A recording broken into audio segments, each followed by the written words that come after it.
Bienvenidas y bienvenidos a este nuevo programa de La Sala en el que intentamos llevarles una imagen cercana y humana de jueces y juezas constitucionales y electorales. Hoy tenemos el honor de que nos acompañe la magistrada Gaudy Alejandra Bustillo Martínez, quien es magistrada por el Tribunal de Justicia Electoral de Honduras. Bienvenida, magistrada, y muchas gracias por aceptar esta invitación de la Escuela Judicial Electoral. Me voy a permitir presentar la trayectoria profesional de la magistrada. Ella es abogada y notaria, nacida en el departamento de Ocotepeque, Honduras, con 20 años en el ejercicio de la profesión del derecho en instituciones del Estado como en los tribunales de la República, destacándose en el asesoramiento, coordinación, dirección de profesionales del derecho en las áreas administrativa, notarial, civil, laboral. Es además máster en Derecho Internacional y Relaciones Internacionales de la Universidad Complutense de Madrid, España.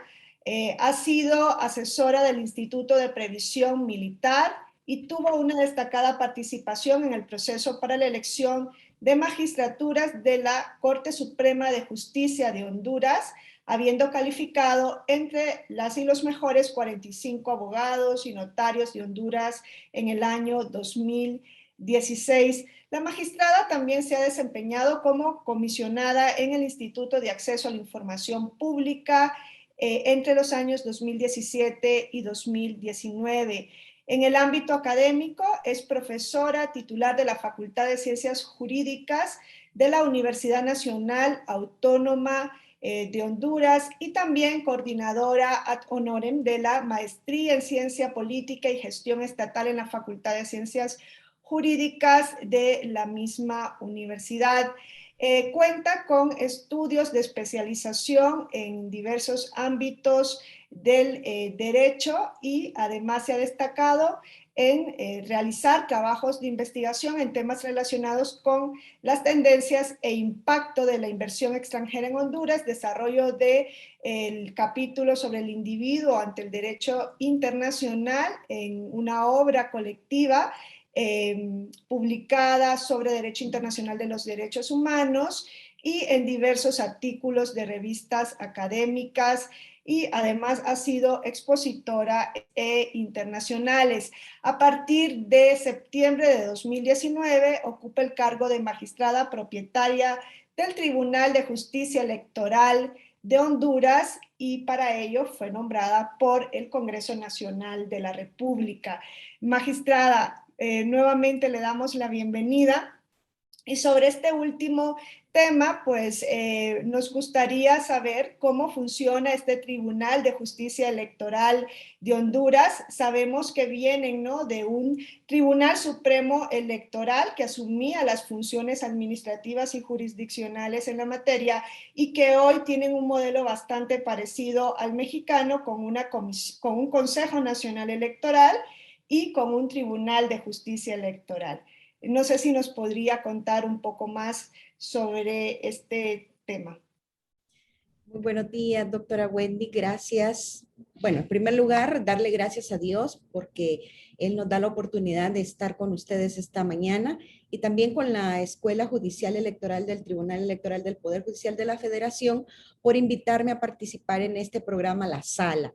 Como magistrada propietaria del Tribunal de Justicia Electoral de Honduras, estoy encantada de poder colaborar con ustedes y pues compartir un poco de la experiencia que hemos tenido hasta este momento.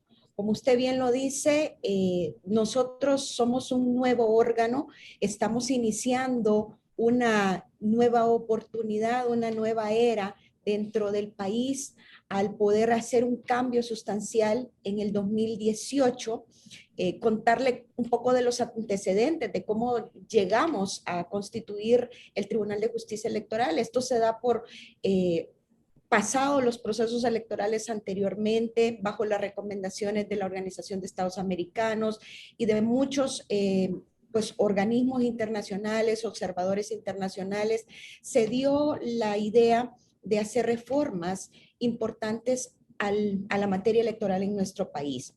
Luego del proceso de 2017, entonces se comienza un cabildeo en las bancadas de los diferentes partidos representados en el Congreso Nacional, y es así donde se llega a un acuerdo en el que debe de haber una reforma a la función electoral hondureña. En ese aspecto hay que recalcar que venimos de un sistema unimodal, por decirlo así. Había un solo órgano, el Tribunal Supremo Electoral, quien era el que encargado de hacer toda la parte administrativa, de organizar la logística de los procesos electorales, del tema de capacitación, pero también a ellos les tocaba visualizar o resolver aquellas impugnaciones que se presentaran de acuerdo a los procesos tanto primarios e internos. Entonces, los actores políticos vieron con buenos ojos otras alternativas, y es así como se llega a los acuerdos de poder separar esas funciones. Se separa la función administrativa, creándose el Consejo Nacional Electoral, que es el que está ahora mismo organizando los procesos electorales 2021, y se crea para el tema de justicia electoral el Tribunal de Justicia Electoral. Y nos crean como la máxima autoridad en materia de justicia electoral. Tanto así que la ley, el decreto 71-2019, que es un decreto especial, quiero decirle, hay una reforma constitucional, ¿verdad? Está la reforma constitucional, pero también existe un decreto 71-2019 donde ya se establecen las funciones, las atribuciones, las competencias y sobre todo las prohibiciones de los que ahora somos magistrados y consejeros de estos dos órganos. Entonces, es así como se separa esa función, la función electoral. La función electoral se divide tanto en la función administrativa como en la función judicial. Un gran reto para nosotros porque al ser un órgano nuevo comenzamos de cero, y algunos de los problemas que hemos pues enfrentado hasta el día de hoy siempre lleva consigo el tema presupuestario, el tema de la organización, sin menoscabo de mencionar el problema de la pandemia, porque nosotros fuimos electos bajo un proceso de selección en el Congreso Nacional, y contarle también un poco de cómo fue la elección. Ya en mi hoja de vida usted mencionó, bueno, que esta su servidora había participado para aspirar a un cargo a la Corte Suprema de Justicia. Quedamos dentro de los 45 mejores abogados evaluados, ¿verdad? Con todas las pruebas necesarias, y luego de ahí yo salto al Instituto de Acceso a la Información Pública. Estando en el Instituto de Acceso a la Información Pública, en medio de estas reformas constitucionales, entonces se lanza el proceso de selección para los primeros magistrados del Tribunal de Justicia Electoral. Entonces fuimos sometidos a audiencias públicas, a una evaluación exhaustiva de nuestra hoja de vida, y a Dios gracias, pues tuvimos los respaldos de las bancadas representadas en el Congreso Nacional, y es por eso que estamos hoy en este cargo. Fuimos electos para 5 años, ya llevamos 2 años a satisfacción de lo que hemos realizado hasta este momento, con todos los obstáculos que hemos pasado, porque también la pandemia, como lo decía, ha venido a retrasar un poco la evolución natural de este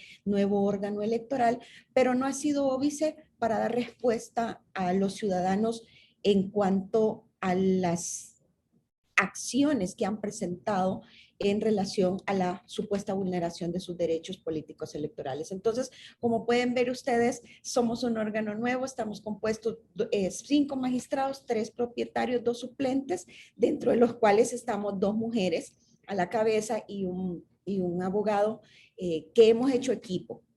Al final nosotros sabemos que, y quizás pueda ser una pregunta que se me haga en algún momento, si bien es cierto fuimos respaldados por los partidos políticos representados en el Congreso Nacional, pero ya al asumir, nosotros asumimos por sí la responsabilidad de impartir justicia, y nuestra bandera de lucha es apegarnos a la ley, que eso es lo que debe de privar en un nuevo órgano, y que queremos cambiarle ese semblante a lo que son los procesos electorales en cuanto a que nuestras ejecutorias estén apegadas a derecho. Sí, magistrada, precisamente en la primera entrada de este programa tuvimos al magistrado emérito del Tribunal Constitucional Español, el doctor Manuel Aragón, y le preguntábamos, ¿no?, sobre ese aspecto de la elección de los y las juezas, pues de las altas magistraturas por vía política, y si había otra opción, ¿no?, que pudiera satisfacer esa imagen de imparcialidad que a veces la población demanda y que cree que se ve un poco desvirtuada por esta vía de elección. Él dejaba claro que hasta el momento no conocía otra y que la imparcialidad se ejerce una vez que se llega al cargo, ¿no? Uno se deslinda completamente de las vías por medio de las cuales ha llegado a la elección, ¿no? No hay ninguna injerencia política en la actuación de una alta magistratura, ¿no? Y para eso las y los magistrados deben gozar de amplias garantías. ¿Qué garantías se prevén en el ordenamiento constitucional hondureño para que las y los magistrados de las altas cortes puedan gozar de esta imparcialidad en su actuación? Nosotros tenemos, bueno, mejor dicho, el Congreso Nacional o el Estado mismo, ahora mismo tiene una deuda pendiente con el Tribunal de Justicia Electoral, porque la reforma constitucional establece que va a existir una ley procesal electoral, la cual hasta la fecha no ha sido aprobada. Y esto nos ha venido a generar también un sinnúmero de impases porque estamos aplicando supletoriamente la Ley de Procedimiento Administrativo y el Código Procesal Civil. Y como conocedores de la materia, sabemos que la justicia electoral debe ser expedita. No puede llevarse a los tiempos de una justicia ordinaria. Y eso quizás en algún momento pues no fue analizado por parte de los congresistas y quedó como rezagado el tema de la ley procesal electoral. Sin embargo, también estaba el proyecto de la ley electoral, porque todo es un conjunto de reformas. La institucionalidad, creando los nuevos órganos, pero también un nuevo estamento jurídico que le dé reglas claras, que haya más garantías en los procesos electorales a los actores políticos, pero esa ley fue aprobada hasta ahora en mayo de este año. Entonces, tuvimos que pasar un proceso primario, que es de los dos procesos que están inmersos en nuestra ley, está el proceso primario e interno y también el proceso general. El proceso primario fue desarrollado el 14 de marzo. Entonces nosotros nos veíamos con la disyuntiva, bueno, ¿cómo vamos a resolver? Bajo una ley electoral y de las organizaciones políticas que fue creada en el 2004 y procedimentalmente, ¿qué vamos a aplicar? Porque el decreto 71-2019 nos da ciertas atribuciones y nos dice que vamos a conocer de recuento jurisdiccional, de los recursos de apelación que se presenten una vez agotada la instancia entre el Consejo Nacional Electoral. Entonces ahí vemos que hay algo pendiente, una arista importante en materia legal pendiente por parte del Congreso Nacional de poder tener nuestra propia ley procesal electoral. En ese proyecto nosotros trabajamos porque es un proyecto derivado de una iniciativa de la Organización de Estados Americanos, pero tuvimos la anuencia de la Comisión del Congreso Nacional de que nos invitó a revisar ese proyecto y participamos en el mismo. ¿Por qué? Porque al final nosotros somos los que vamos a aplicar la ley, esa ley procesal, y debíamos de adaptarla a la realidad. Ahora nos vemos en la disyuntiva que estamos ya de cara a un proceso general el próximo 28 de noviembre y todavía no tenemos una ley procesal electoral. Y lo vemos cuesta arriba. El pensar de que a menos de 40 días podamos tener una ley procesal. Entonces, estamos trabajando bajo la premisa de que no podemos dejar solo al ciudadano, debemos de garantizar, porque esa es una obligación y para eso se nos fue nombrados como magistrados de este primer Tribunal de Justicia Electoral. Entonces, estamos buscando un método alternativo basado en las facultades que nos dio el Congreso Nacional de poder reglamentar. Tuvimos la oportunidad de visitar Ecuador hace unas semanas, que también tiene un sistema similar al que nosotros estamos impulsando, y nos decían ellos, nosotros también pasamos por una situación similar. Entonces, hemos tratado de adaptar las buenas prácticas de otros países para poder implementarlas, pero sí hay, por decir así, garantías generales. Bueno, la Constitución de la República ya nos dice que somos la máxima autoridad, que contra nuestras sentencias no cabe recurso alguno. Sin embargo, queda abierta la posibilidad de que si un actor político, un ciudadano todavía no está conforme con la resolución, con una sentencia emitida por el Tribunal de Justicia Electoral, puede acudir bajo amparo, para la acción de amparo, ante la Sala de lo Constitucional. Entonces, son temas bastante álgidos, interesantes, pero creo que en la medida que se vaya desarrollando y que vayamos teniendo la práctica en los procesos electorales, debe de irse generando la confianza y la certeza de qué es más importante, si solo tener un tribunal de justicia electoral o siempre dejar la posibilidad de que exista la acción de amparo de cara a una vulneración de derechos políticos electorales. Y es un tema bastante interesante para México, porque en México la materia electoral no procede en juicio de amparo. El amparo es improcedente en materia electoral y pues en algún momento cuando el Tribunal Electoral no tenía facultades constitucionales, pues se encontró desprotegido al ciudadano y la ciudadana en sus derechos político-electorales y dio origen hasta un caso que llega a la Corte Interamericana, ¿no? Castañeda Goodman contra México. Sí me gustaría saber en este punto, ¿tiene el Tribunal de Justicia Electoral reconocida en la Constitución alguna facultad de control de constitucionalidad, al igual que sí lo tendría el Tribunal Mexicano? Nosotros, y de hecho la ley electoral aprobada en mayo ya establece en el artículo 5 la jerarquía normativa.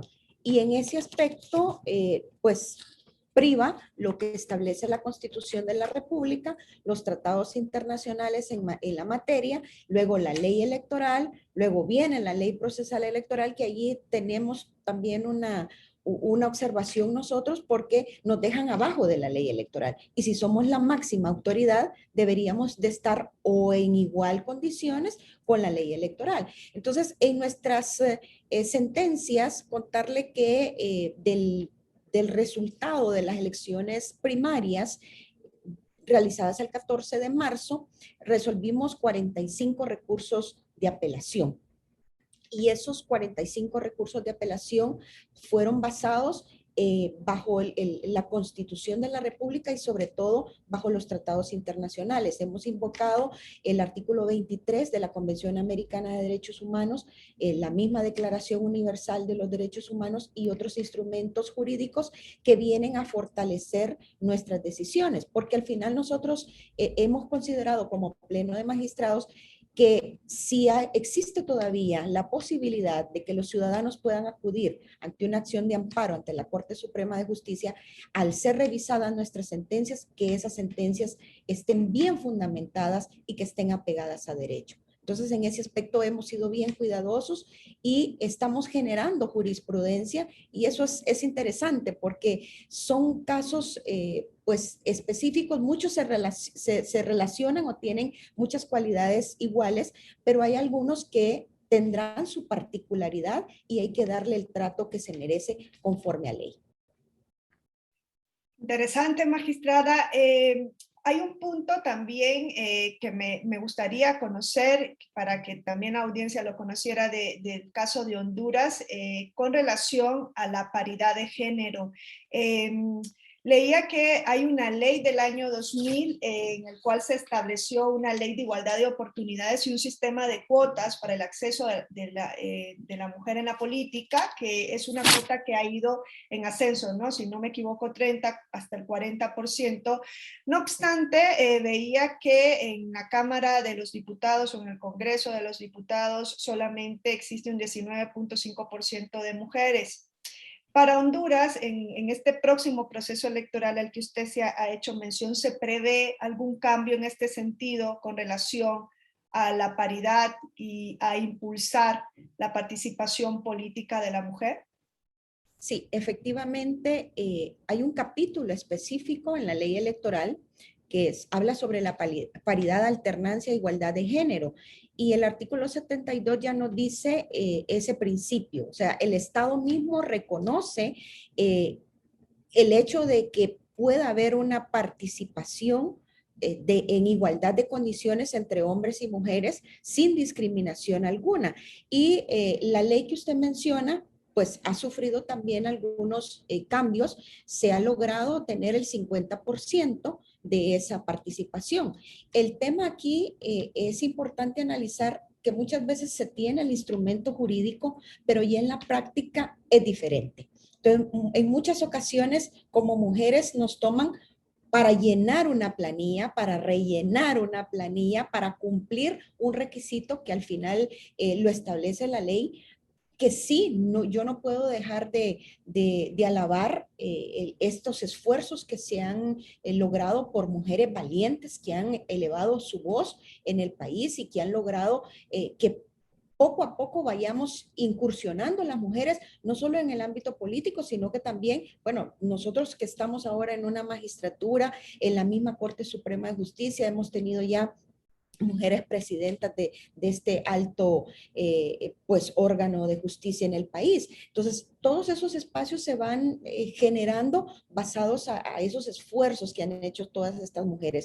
Pero no basta, a mi criterio muy personal, no basta con establecer una ley de cuotas. Es también el tema de llegar a estos puestos y de demostrar que tanto como hombres y mujeres nos debemos de complementar para lograr el desarrollo de nuestros países. No significa que porque yo soy mujer soy mejor o porque soy menos corrupta, porque muchas veces se trata de tildar estos o se trata de combinar estos temas con el género. Y en ese aspecto, pues Honduras lo ha ratificado, ha dejado en la ley electoral esos mecanismos de participación de la mujer y no solo de la mujer, sino que también una participación inclusiva de otros sectores. Y eso es bueno porque vamos abriendo esas brechas. El hecho de tener un proceso electoral nuevo con dos órganos diferentes, nuevos, también permite la posibilidad de que puedan estos actores políticos en determinado momento acudir a estas instancias y hacer ver esa violación, esa vulneración de los derechos que tienen. Entonces sí, ya la ley establece esos mecanismos de aplicación de la paridad del 50% de mujeres y de 50% de hombres. Y también está el tema de la alternancia. Si hay un candidato a diputado en la primer casilla, el segundo peldaño tiene que ser mujer. Es la llamada trenza que le conocemos, ¿verdad? Y ahora, pues, contarle que tenemos de candidata a la presidencia de la República a una mujer. Pues eso también va cambiando los paradigmas. Y es importante porque al final muchas cualidades, con muchas capacidades, que como lo dije anteriormente, no es competencia con los hombres, sino más bien aunar esfuerzos para ir implementando algunas alternativas de desarrollo para estos pueblos que tanto lo necesitan. Sí, se trata, exacto, ¿no? De visibilizar a la mujer en un ámbito distinto, ¿no? Al que se nos ha destinado por estereotipos culturales, ¿no? Se nos había destinado a lo privado, a lo doméstico. Hoy día ya visibilizamos a mujeres como usted, magistrada, en este ámbito público, ¿no? Desempeñando estos cargos. Y es importante, como usted bien lo dice, también no poner solo el foco en la integración de las candidaturas, sino en que realmente se pueda acceder a los cargos para los cuales la mujer es candidata, ¿no? Aquí en México se presentaron muchos casos en el momento en el que se dio la implementación de las cuotas electorales, pues hubo mucha resistencia por parte de los partidos políticos y lo que hacían era poner a las mujeres en distritos perdedores, donde sabía que no iban a ganar, o ponían fórmulas integradas por candidatas, mujeres propietarias y suplentes varones, y al llegar al cargo, la mujer renunciaba y accedía al cargo el varón. Entonces aquí ha habido muchas regulaciones en este sentido. Luego, hoy día encontramos, ¿no? La violencia política contra la mujer por razón de género. No sé si esto tiene algún tipo de regulación en Honduras, pues ahora que ya se han venido trabajando sobre esas simulaciones del cumplimiento, aquí ya no hay cuota y paridad, los partidos políticos hacían simulaciones como esta de poner a la mujer de propietaria, candidato, suplente, hombre, ya se han ido superando estas simulaciones, aún quedan muchas resistencias, pero el problema que encontramos, uno de los problemas que encontramos ahora es esa violencia política contra la mujer por razón de género. ¿Hay algún tipo de regulación en este sentido en Honduras? ¿Se prevé algo al respecto? Yo considero, antes que poder ampliar un poco la interrogante, la importancia, o mejor dicho, el papel que deben de jugar los partidos políticos en medio de eso. Yo creo que ellos son los primeros, pues los primeros que incitan a la violencia de la mujer en política, y ellos deben de jugar un papel importante para evitar esto. De hecho, en la ley electoral, y creo que en los estatutos de cada uno de los partidos ya es obligatorio que hayan unidades de género en cada uno de los partidos políticos, y que se destine cierta cuota de recursos para la capacitación de mujeres a lo interno. Creo que en ese aspecto nos hemos quedado un poco cortos en Honduras. Sí hay iniciativas, pero lo vemos desde el punto de vista del año electoral. O sea, nos acordamos de eso cuando ya estamos frente a un proceso electoral, pero debe de ser un proceso. Si terminamos un proceso electoral, vamos a las urnas el 28 de noviembre, por ejemplo, el 2021, y haya una declaración a finales del mes de diciembre, la declaratoria general, si no hay ningún problema de incidencia o de un recurso que se presente ante el Tribunal de Justicia Electoral, inmediatamente los partidos políticos deben de iniciar esas capacitaciones para la mujer. ¿Por qué esperar hasta el último momento para empezar a hacer una influencia positiva en cuanto a reconocer que las mujeres pues tenemos los mismos derechos y las mismas condiciones para poder ejercer un cargo? Y en ese aspecto también la violencia no hay que verla solo en el proceso electoral, porque muchas veces llegamos al ejercicio de las funciones públicas y allá también se nos discrimina.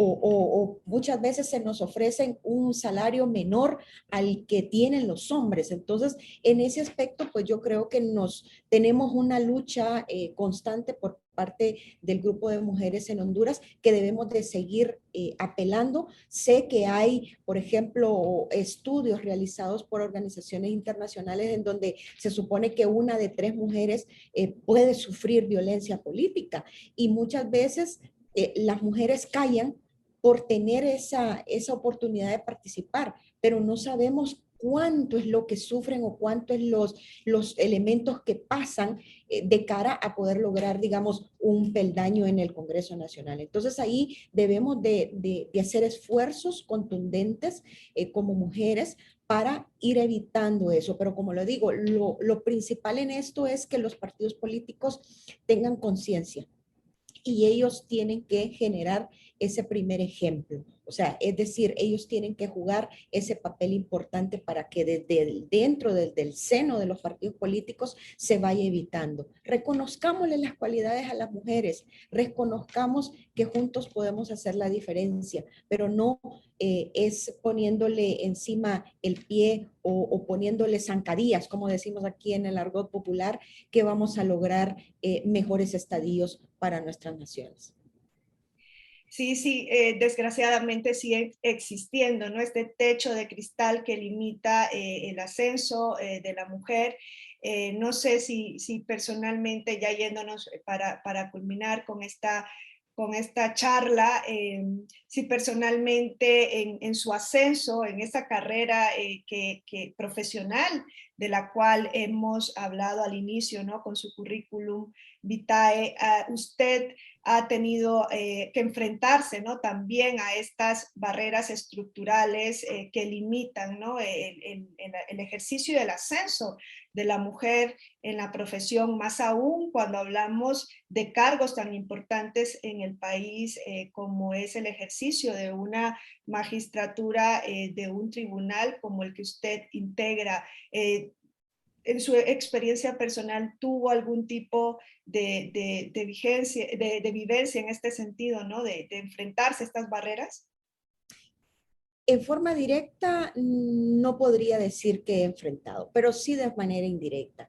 Y puedo dar testimonio de que cuando pues aspiré a participar para este cargo, se mencionaba mucho, o sea, en las noticias o en el argot popular decían, bueno, ya están asignados los 3 puestos para los magistrados y son hombres.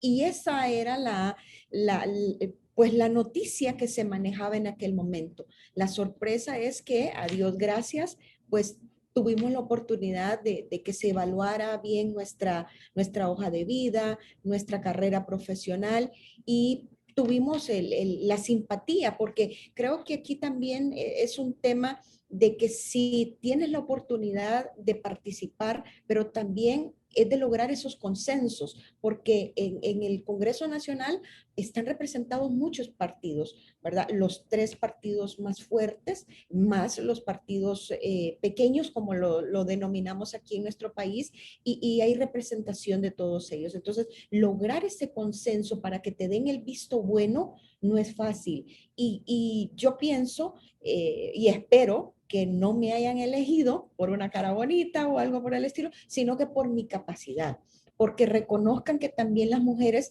debemos formar parte de estos órganos.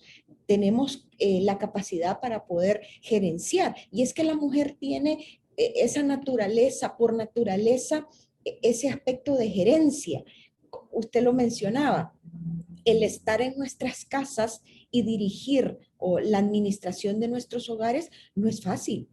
O sea, mucho se ha dicho, el trabajo del hogar, nadie lo reconoce, pero esa experiencia natural como buenas administradoras de los recursos en nuestros hogares, también lo podemos replicar como buenas gerentes de una institución.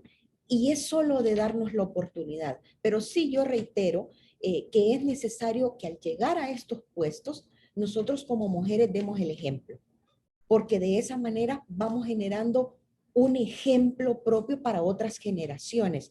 Y de eso se trata, de ir sentando precedentes, de no decir, bueno, ahí está en ese cargo por cara bonita, por cuerpo bonito. No, no, no, no, no.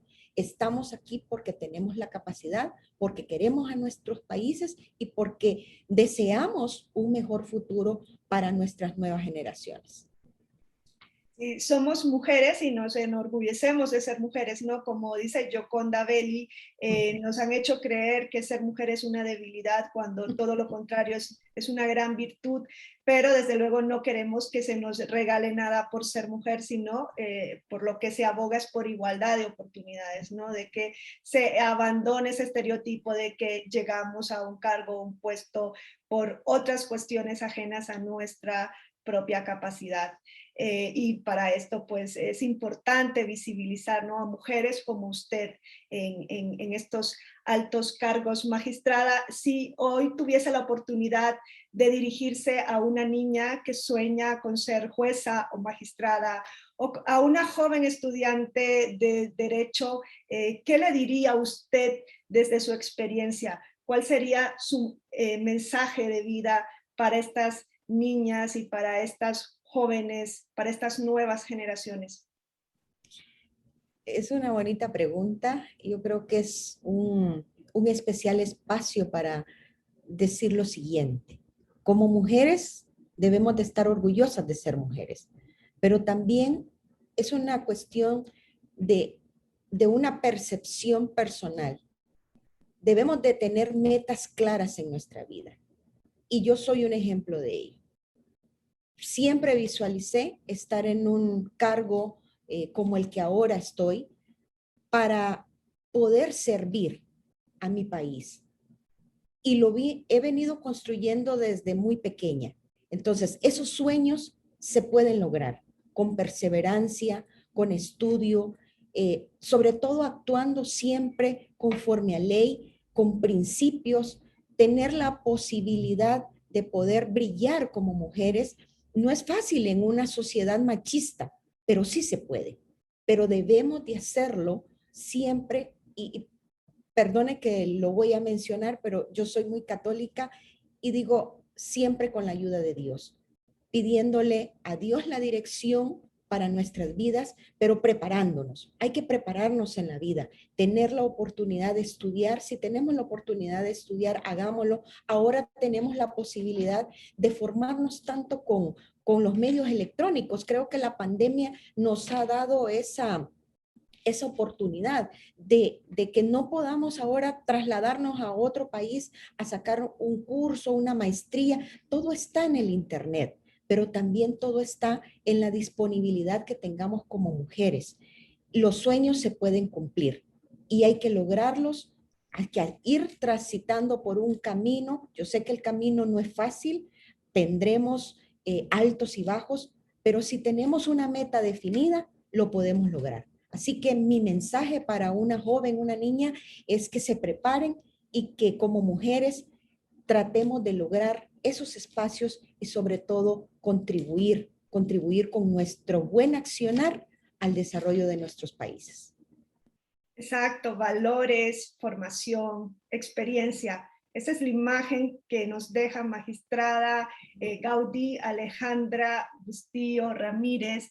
Le agradecemos muchísimo por haber participado en este espacio que organiza la Escuela Judicial Electoral del Tribunal Electoral del Poder Judicial de la Federación. Ojalá los resultados electorales de Honduras nos dejaran a una presidenta mujer de este hermano país. Sería muy grata, ¿no? La noticia, pero pues de todos modos, si no, vamos a seguir construyendo este camino para una democracia inclusiva, para una verdadera democracia paritaria. Muchísimas gracias, magistrada, y le deseamos el mayor de los éxitos en su función. Y a todos y a todas quienes nos han acompañado en este programa, pues le agradecemos el estar sintonizando siempre el canal de la Escuela Judicial Electoral. Muchas gracias.